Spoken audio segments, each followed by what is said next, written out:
In this tutorial, I'll show you how to create this image by using Blender and Stable Diffusion XL. I'll use a basic primitive mesh to create a simple prototype scene for the Stable Diffusion.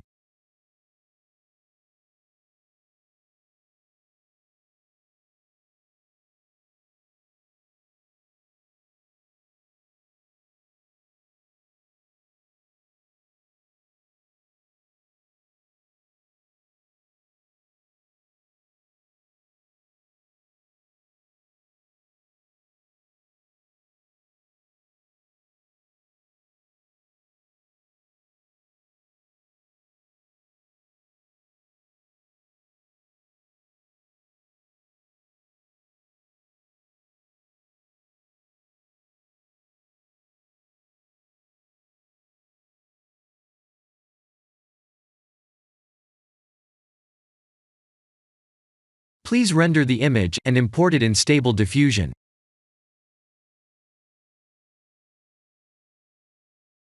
I'll share the full prompts in the description below. Please set the preprocessor to none, and select the correct depth model.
Now that the AI knows what we need, let's send this result to image to further enhance the details.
This is the end of the tutorial. Thank you for watching.